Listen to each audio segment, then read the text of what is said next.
गौरी पुत्र गणेश भगवान जी की जय।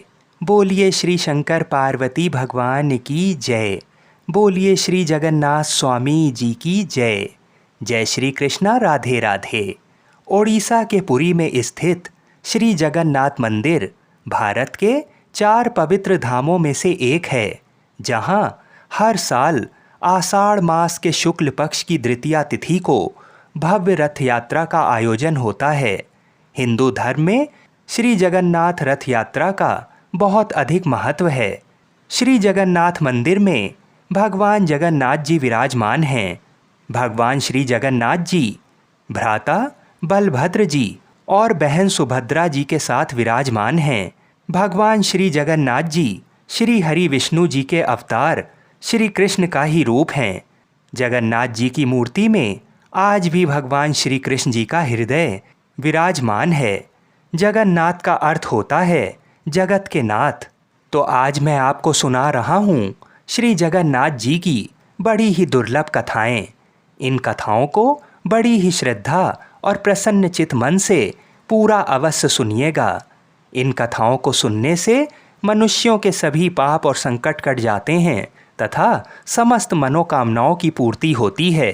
किंतु एक बात का विशेष ध्यान रखिएगा, आधी अधूरी कथाओं को सुनने से पूर्ण फल प्राप्त नहीं होता है। एक बार भगवान श्री कृष्ण जी सो रहे थे और निद्रा अवस्था में उनके मुख से राधा जी का नाम निकला। पटरानियों को लगा कि वह प्रभु की इतनी सेवा करती हैं, परंतु प्रभु सबसे ज़्यादा राधा जी का ही स्मरण करते रहते हैं। रुक्मणी जी एवं अन्य रानियों ने रोहिणी जी से राधा रानी व श्री कृष्ण के प्रेम व ब्रज लीलाओं का वर्णन करने की प्रार्थना की।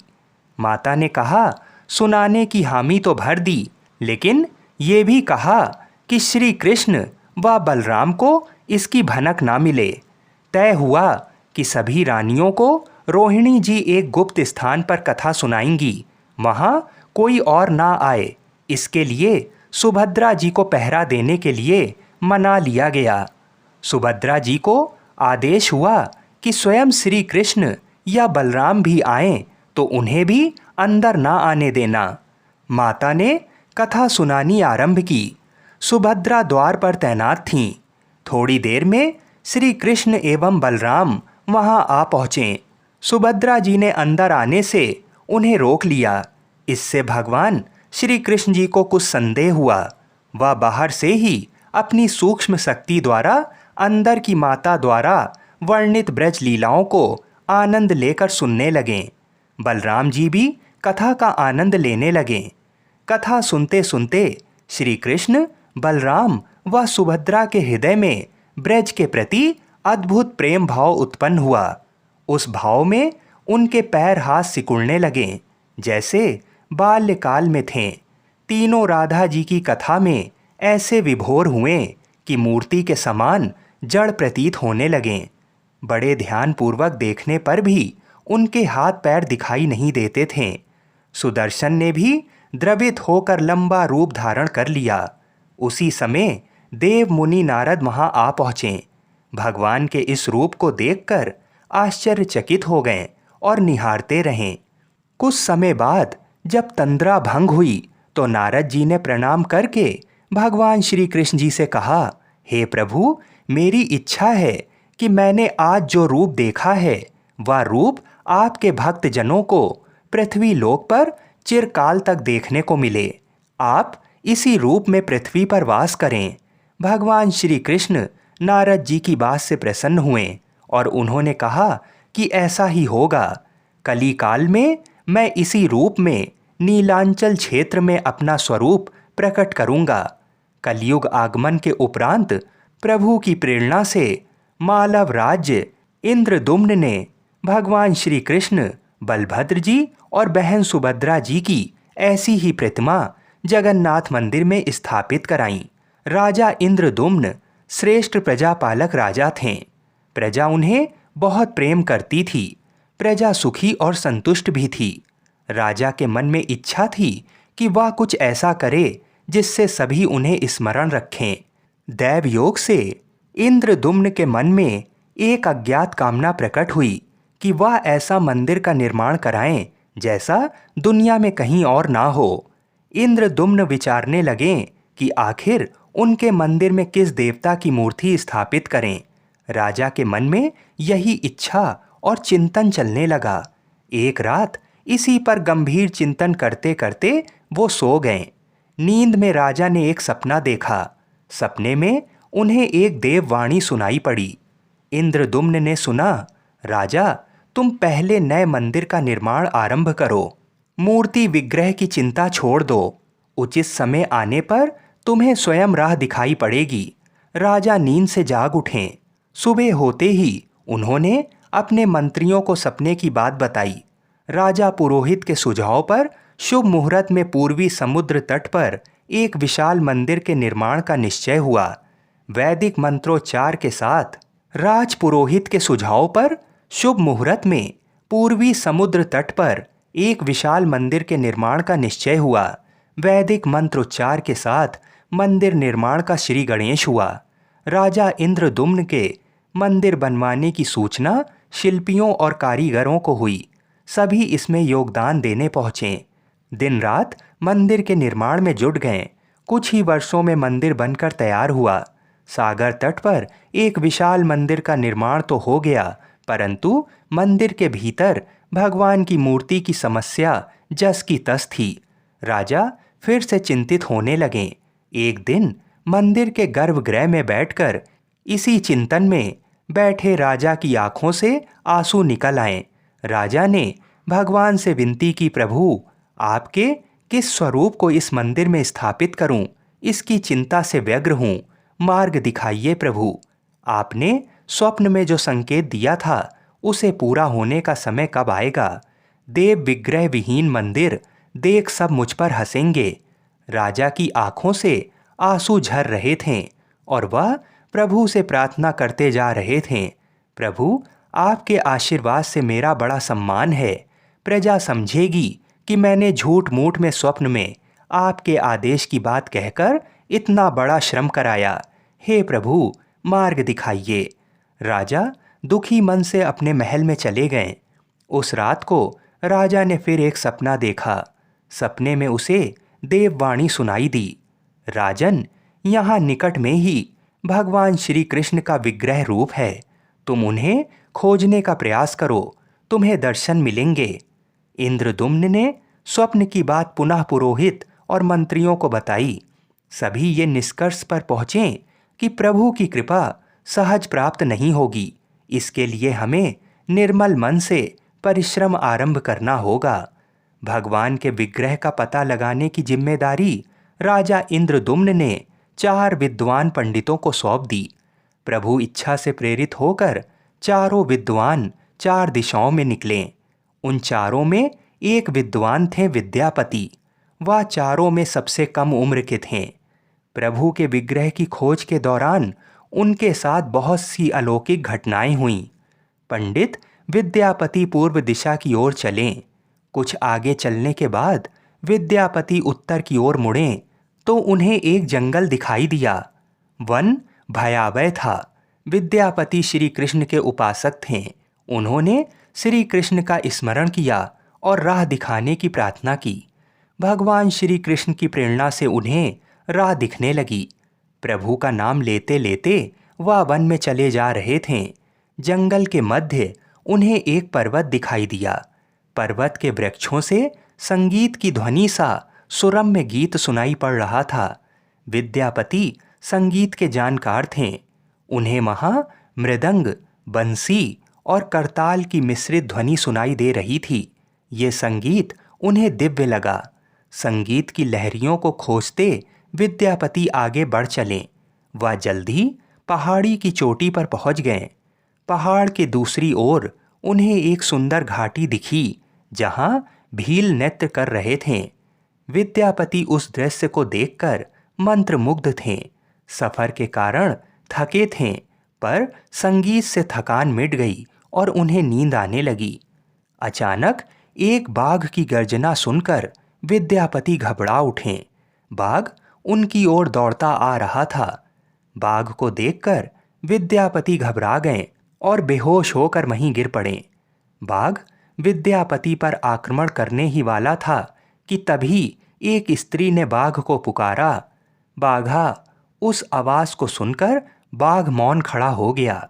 स्त्री ने उसे लौटने का आदेश दिया तो बाघ लौट पड़ा। बाघ उस स्त्री के पैरों के पास ऐसे लौटने लगा जैसे कोई बिल्ली पुचकार सुनकर खेलने लगती है। युवती बाघ की पीठ को प्यार से थपथपाने लगी और बाघ स्नेह से लौटता रहा। वह स्त्री वहां मौजूद स्त्रियों में सर्वाधिक सुंदर थी। वह भीलों के राजा विश्वावसु की इकलौती पुत्री ललिता थी। ललिता ने अपनी सेविकाओं को अचेत विद्यापति की देखभाल के लिए भेजा। सेविकाओं ने झरने से जल लेकर विद्यापति पर छिड़का। कुछ देर बाद विद्यापति की चेतना लौटी। उन्हें जल पिलाया गया। विद्यापति ये सब देखकर कुछ आश्चर्य में थे। ललिता विद्यापति के पास आई और पूछा, आप कौन हैं और भयानक जानवरों से भरे इस वन में आप कैसे पहुँचें? आपके आने का प्रयोजन बताइए ताकि मैं आपकी सहायता कर सकूं। विद्यापति के मन से बाघ का भय पूरी तरह गया नहीं था। ललिता ने ये बात भाप ली थी और उन्हें संतावना देते हुए कहा, विप्रवर, आप मेरे साथ चलें। जब आप स्वस्थ हों तब अपने लक्ष्य की ओर प्रस्थान करें। विद्यापति ललिता के पीछे पीछे उनकी बस्ती की तरफ चल दिए। विद्यापति भीलों के राजा विश्वावसु से मिले और उन्हें अपना परिचय दिया। विश्वावसु विद्यापति जैसे विद्वान से मिलकर बड़े प्रसन्न हुए। विश्वावसु के अनुरोध पर विद्यापति कुछ दिन वहां अतिथि बनकर रुके। वह भीलों को धर्म और ज्ञान का उपदेश देने लगे। उनके उपदेशों को विश्वावसु तथा ललिता बड़ी रुचि के साथ सुनते थे। ललिता के मन में विद्यापति के लिए अनुराग पैदा हो गया। विद्यापति ने भी भाप लिया कि ललिता जैसी सुंदरी को उनसे प्रेम हो गया है। किंतु विद्यापति एक बड़े कार्य के लिए निकले थे। अचानक एक दिन विद्यापति बीमार हो गए। ललिता ने उनकी सेवा की। इससे विद्यापति के मन में भी ललिता के प्रति प्रेम भाव पैदा हो गया। विश्वावसु ने प्रस्ताव रखा कि विद्यापति ललिता से विवाह कर लें। विद्यापति ने इसे स्वीकार कर लिया। कुछ दिन दोनों के सुखमय बीते। ललिता से विवाह करके विद्यापति प्रसन्न तो था, पर जिस महत्वपूर्ण कार्य के लिए वह आए थे वह अधूरा था। यही चिंता उन्हें बार बार सताती थी। इस बीच विद्यापति को एक विशेष बात पता चली। विश्वावसु हर रोज सवेरे उठकर कहीं चले जाते थे और सूर्योदय के बाद ही लौटते थे। कितनी भी विकट स्थिति हो, उसका ये नियम कभी नहीं टूटता था। विश्वावसु के इस व्रत पर विद्यापति को आश्चर्य हुआ। उनके मन में इस रहस्य को जानने की इच्छा हुई। आखिर विश्वावसु जाता कहाँ है? एक दिन विद्यापति ने ललिता से इस संबंध में पूछा तो ललिता ये सुनकर सहम गई। ललिता के सामने धर्म संकट आ गया। वह पति की बात को ठुकरा नहीं सकती थी, लेकिन पति जो पूछ रहे थे वह उसके वंश की गोपनीय परंपरा से जुड़ी बात थी, जिसे खोलना संभव नहीं था। ललिता ने कहा, स्वामी, ये हमारे कुल का रहस्य है जिसे किसी के सामने खोला नहीं जा सकता। परंतु आप मेरे पति हैं और मैं आपको कुल का पुरुष मानते हुए जितना संभव है उतना बताती हूँ। यहाँ से कुछ दूरी पर एक गुफा है जिसके अंदर हमारे कुल देवता हैं। उनकी पूजा हमारे सभी पूर्वज करते आए हैं। ये पूजा निर्बाध चलनी चाहिए। उसी पूजा के लिए पिताजी रोज सुबह नियमित रूप से जाते हैं। विद्यापति ने ललिता से कहा वह भी उनके कुल देवता के दर्शन करना चाहते हैं। ललिता बोली, ये संभव नहीं है। हमारे कुल देवता के बारे में किसी को जानने की इच्छा है, ये सुनकर मेरे पिता क्रोधित हो जाएंगे। विद्यापति की उत्सुकता बढ़ रही थी। वह तरह तरह से ललिता को अपने प्रेम की शपथ देकर उसे मनाने लगे। आखिरकार ललिता ने कहा वह अपने पिताजी से विनती करेगी कि वह आपको देवता के दर्शन करा दें। ललिता ने पिता से सारी बात कही। वह क्रोधित हो गए।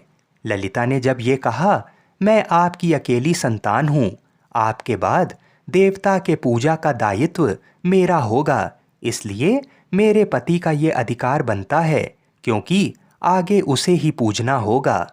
विश्वावसु इस तर्क के आगे झुक गए। वह बोले, गुफा के दर्शन किसी को तभी कराए जा सकते हैं जब वह भगवान की पूजा का दायित्व अपने हाथ में ले ले। विद्यापति ने दायित्व स्वीकार किया तो विश्वावसु देवता के दर्शन कराने को राजी हुए।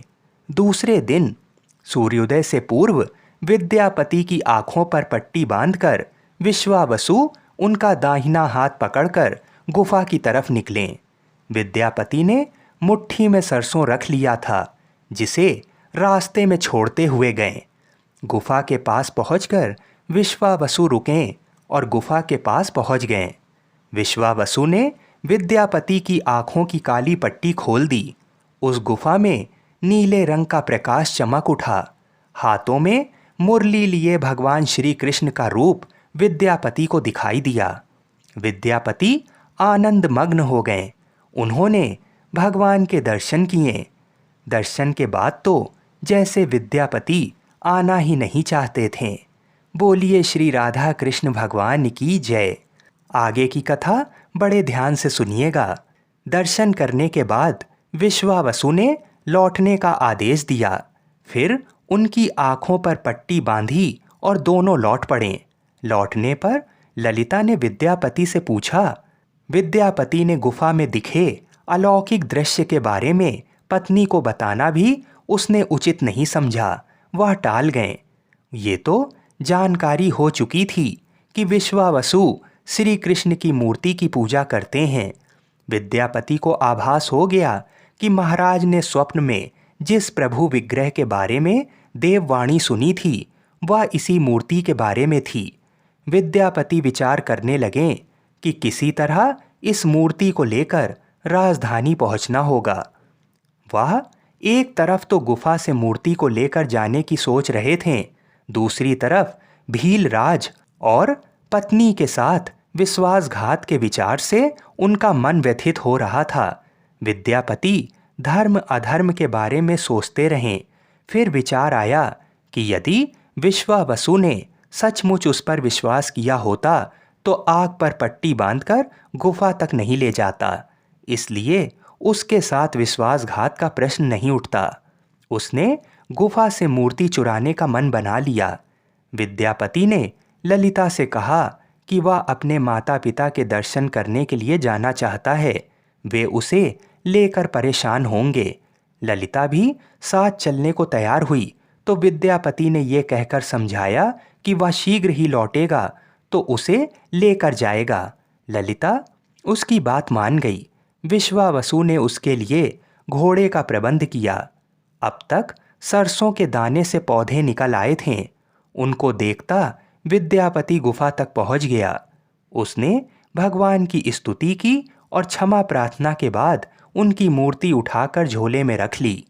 शाम तक वह राजधानी पहुंच गया और सीधा राजा के पास पहुंच गया। उसने दिव्य प्रतिमा राजा को सौंप दी और पूरी कहानी सुनाई। राजा ने बताया कि उसने कल एक सपना देखा कि सुबह सागर में एक लकड़ी का कुंदा बहकर आएगा। उस कुंदे की नक्काशी करवाकर भगवान की मूर्ति बनवा लेना, जिसका अंश तुम्हें प्राप्त होने वाला है। वह भगवान विष्णु का स्वरूप होगा। तुम जिस मूर्ति को लाए हो वह भी भगवान विष्णु का अंश है। दोनों आश्वस्त थे कि उनकी तलाश पूरी हो गई है। राजा ने कहा, जब भगवान द्वारा भेजी लकड़ी से हम इस प्रतिमा का बड़ा स्वरूप बनवा लेंगे तब तुम अपने ससुर से मिलकर उन्हें मूर्ति वापस कर देना। उनके कुल देवता का इतना बड़ा विग्रह एक भव्य मंदिर में स्थापित देखकर उनकी खुशी ही होगी। दूसरे दिन सूर्योदय से पूर्व राजा विद्यापति तथा मंत्रियों को लेकर सागर तट पर पहुंचा। स्वप्न के अनुसार एक बड़ा लकड़ी का कुंदा पानी में बहकर आ रहा था। सभी उसे देखकर प्रसन्न हुए। 10 नावों पर बैठकर राजा के सेवक उस लकड़ी के कुंदे को खींचने लगे। मोटी मोटी रस्सियों से कुंदे को बांधकर खींचा जाने लगा, लेकिन लकड़ी का कुंदा टस से मस नहीं हुआ और लोग भेजे गए, लेकिन सैकड़ों लोग और नावों का प्रयोग करके भी कुंदे को हिलाया तक नहीं जा सका। राजा का मन उदास हो गया। सेनापति ने एक लंबी सेना कुंदे को खींचने के लिए भेज दी। सारे सागर में सैनिक ही सैनिक नजर आने लगे, लेकिन सभी मिलकर कुंदे को अपने स्थान से हिला तक ना सकें। सुबह से रात हो गई। राजा इंद्रदुम्न को भगवान की प्रेरणा से समझ में आने लगा कि आखिर प्रभु के विग्रह के लिए जो लकड़ी का कुंदा पानी में बहकर आया है वह हिलडुल भी क्यों नहीं रहा। अचानक राजा ने काम रोकने का आदेश दिया। उसने विद्यापति को अकेले में ले जाकर कहा, अब भगवान का विग्रह बन जाएगा, बस एक काम करना होगा। तुम जिस दिव्य मूर्ति को अपने साथ लाए हो उसको अब तक जो पूजा करता आया था उससे तुरंत भेंट करके क्षमा मांगनी होगी। बिना उसके स्पर्श किए ये कुंदा आगे नहीं बढ़ सकेगा। राजा इंद्रदुम्न और विद्यापति विश्वावसु से मिलने पहुँचे। राजा ने पर्वत की चोटी से जंगल को देखा तो उसकी सुंदरता को देखता ही रह गया। दोनों भीलों की बस्ती को ओर चुपचाप चलते रहें। इधर विश्वावसु अपनी नियमित दिनचर्या के हिसाब से गुफा में अपने कुल देवता की पूजा के लिए चले। वहाँ प्रभु की मूर्ति गायब देखी तो वह समझ गए कि उनके दामाद ने ही ये छल किया है। विश्वावसु लौटे और ललिता को सारी बात सुना दी। विश्वावसु घर के आंगन में पछाड़ खाकर गिर गए। ललिता अपने पति द्वारा किए गए विश्वासघात से दुखी थी और स्वयं को इसका कारण मान रही थी। पिता पुत्री दिन भर विलाप करते रहे। उन दोनों ने अन्न का एक दाना भी नहीं छुआ। अगली सुबह विश्वावसु उठे और सदा की तरह अपनी दिनचर्या का पालन करते हुए गुफा की तरफ बढ़ निकले। वह जानते थे कि प्रभु का विग्रह वहाँ नहीं है, फिर भी उनके पैर गुफा की ओर खींचे चले जाते थे। विश्वावसु के पीछे ललिता और रिश्तेदार भी चले। विश्वावसु गुफा के भीतर पहुँचे जहाँ भगवान की मूर्ति होती थी।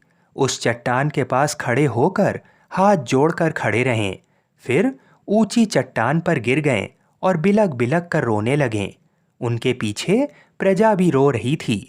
एक भील युवक भागता हुआ गुफा के पास आया और बताया कि उसने महाराज और उनके साथ विद्यापति को बस्ती की ओर से आते देखा है। ये सुनकर सब चौंक उठे। विश्वावसु राजा के स्वागत में गुफा से बाहर आए। उनकी आंखों में आंसू थे। राजा इंद्रदुमन विश्वावसु के पास आए और उन्हें अपने हृदय से लगा लिया। राजा बोले, भीलराज, तुम्हारे कुल देवता की प्रतिमा का चोर तुम्हारा दामाद नहीं, मैं हूँ। उसने तो अपने महाराज के आदेश का पालन किया था। ये सुनकर सब चौंक उठे। विश्वावसु ने राजा को आसन दिया। राजा ने उस विश्वावसु को शुरू से अंत तक पूरी बात बताकर कहा कि आखिर क्यों ये सब करना पड़ा। फिर राजा ने उनसे अपने स्वप्न और फिर जगन्नाथपुरी में सागर तट पर मंदिर निर्माण की बात कह सुनाई। राजा ने विश्वावसु से प्रार्थना की, भील सरदार विश्वावसु, कई पीढ़ियों से आपके वंश के लोग भगवान की मूर्ति को पूजते आए हैं। भगवान के उस विग्रह के दर्शन सभी को मिलें, इसके लिए आपकी सहायता चाहिए। ईश्वर द्वारा भेजे गए लकड़ी के कुंदे से बनी मूर्ति के भीतर हम इस दिव्य मूर्ति को सुरक्षित रखना चाहते हैं। अपने कुल की प्रतिमा को पुरी के मंदिर में स्थापित करने की अनुमति दो। उस कुंदे को तुम स्पर्श करोगे तभी वह हिलेगा। विश्वावसु राजी हो गए। राजा सपरिवार विश्वावसु को लेकर सागर तट पर पहुँचे। विश्वावसु ने कुंदे को छुआ। छूते ही कुंदा अपने आप तैरता हुआ किनारे पर आ गया। राजा के सेवकों ने उस कुंदे को राजमहल में पहुंचा दिया। अगले दिन मूर्तिकारों और शिल्पियों को राजा ने बुलाकर मंत्रणा की कि आखिर इस कुंदे से कौन सी देव मूर्ति बनाना शुभदायक होगा। मूर्तिकारों ने कह दिया कि वे पत्थर की मूर्तियां बनाना तो जानते हैं, लेकिन लकड़ी की मूर्ति बनाने का उन्हें ज्ञान नहीं है। एक नए विघ्न के पैदा होने से राजा फिर चिंतित हो गए। उसी समय वहाँ एक बूढ़ा आया।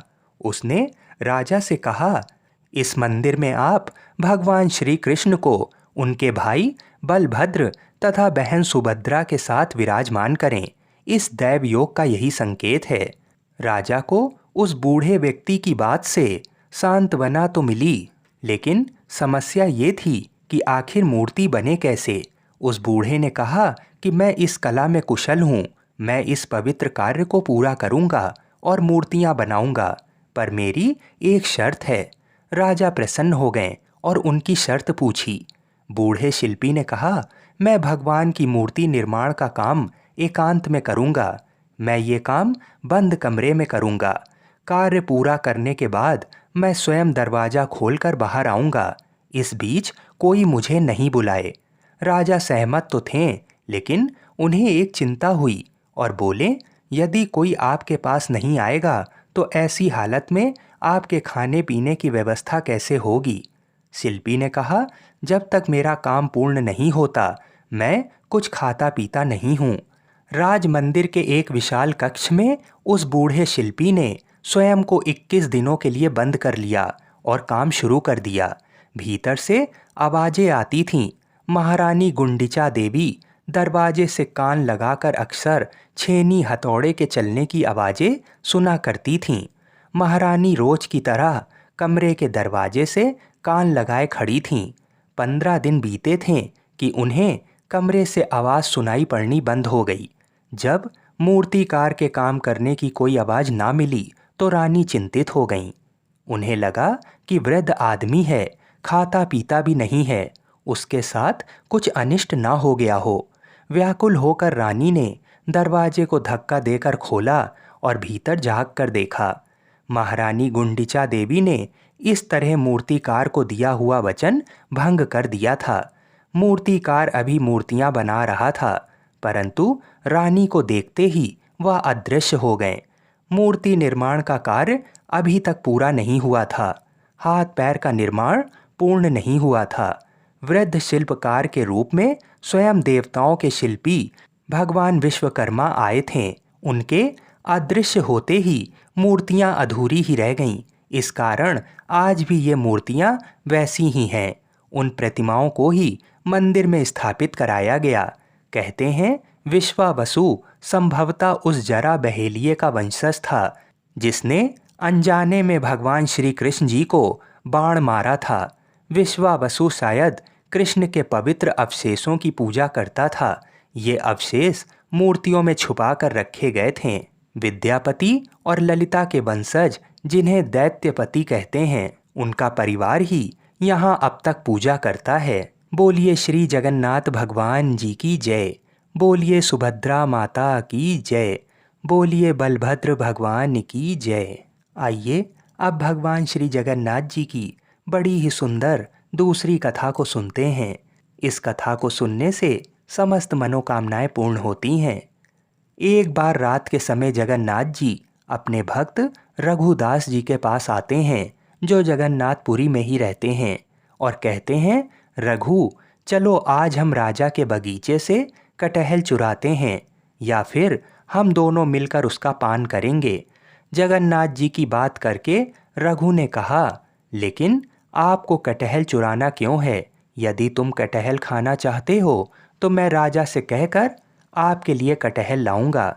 लेकिन ये सुनकर जगन्नाथ जी ने कहा, नहीं रघु, ऐसे तो मुझे हर दिन सभी चीज़ें मिलती हैं।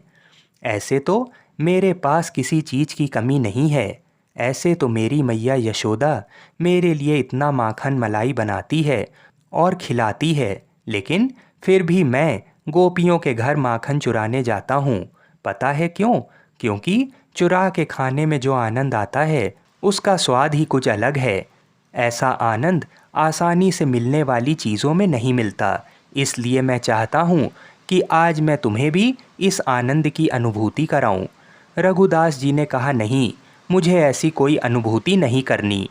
अगर राजा को इस बात का पता चल जाएगा तो वो आपको कुछ नहीं कहेगा, लेकिन मेरा क्या होगा ये सोचा आपने? रघुदास जी के बार बार मना करने पर भी जगन्नाथ जी उन्हें कटहल चुराने के लिए विवश करने लगे। आखिरकार रघुदास जी क्या करते, थक हार कर भगवान जगन्नाथ जी की बात माननी पड़ी। और फिर क्या था, भगवान जगन्नाथ जी या रघुनाथ दास जी चल पड़े राजा के बाग से कटहल चुराने। दोनों बगीचे में पहुंच जाते हैं और एक बड़े पेड़ को देखते हुए जगन्नाथ जी बोलते हैं, देखो रघु, ये पेड़ कितना विशाल है, कितने सुंदर कटहल लगे हैं। तुम इस पेड़ पर चढ़ जाओ, मैं यहाँ नीचे खड़ा हूँ। तुम ऊपर से कोई अच्छा वाला फल तोड़कर नीचे फेंक देना और मैं पकड़ लूँगा। फिर तुम नीचे आ जाना धीरे से, फिर हम यहाँ से भाग जाएंगे। अब रघुदास जी इसमें क्या बोलते हैं, भगवान तो पहले से ही इन सब कामों में प्रवीण हैं। माखन चुराना या कटहल चुराना, अपने भक्तों का मन उनसे अच्छा कौन जानता है। फिर क्या था, रघुदास जी गए कटहल के पेड़ पर, उन्हें एक अच्छा बड़ा सा एक कटहल दिखा और उन्होंने तोड़ लिया और नीचे आवाज़ लगाई, जगन्नाथ क्या आप तैयार हो, मैं फल नीचे फेंक रहा हूँ, उसे पकड़ लेना। जगन्नाथ जी ने कहा, हाँ मैं यहीं पर हूँ, तुम फेंको, मैं पकड़ लूँगा। लेकिन जैसे ही रघु ने फल फेंका और जगन्नाथ जी भगवान वहाँ नहीं थे और फल जमीन पर जा गिरा और दो हिस्सों में टूट गया। जब राजा के सिपाहियों ने ये आवाज़ सुनी तो उन्हें पता चल गया कि ज़रूर कोई कटहल चुराने आया है। वे सब दौड़ते हुए वहाँ आ गए। सिपाहियों को ये देख बहुत हैरानी हुई। उन्होंने देखा एक बड़ा फल नीचे गिरा पड़ा है और रघुदास जी ऊपर बैठे हैं।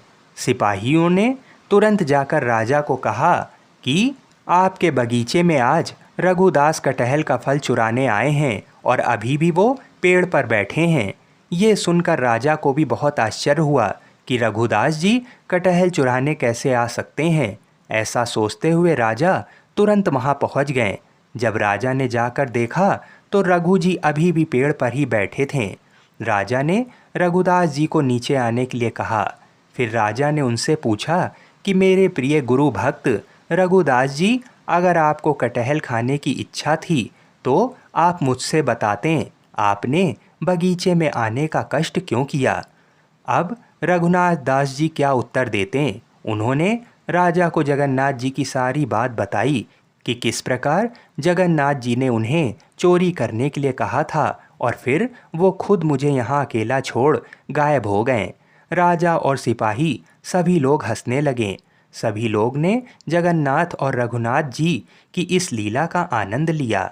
राजा भाव विभोर होकर रघुदास जी के चरणों में गिर गए और अपनी इस बात से खुश होकर कि भगवान को मेरे बगीचे के कटहल इतने पसंद हैं, उन्हें पूरा बगीचा भगवान जगन्नाथ जी के नाम पर कर दिया। और आज भी जगन्नाथपुरी में भगवान जगन्नाथ को उस बगीचे के कटहल का भोग लगता है।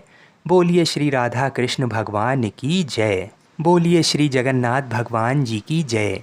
बोलिए श्री सुभद्रा माता की जय। बोलिए श्री बलभद्र भगवान जी की जय।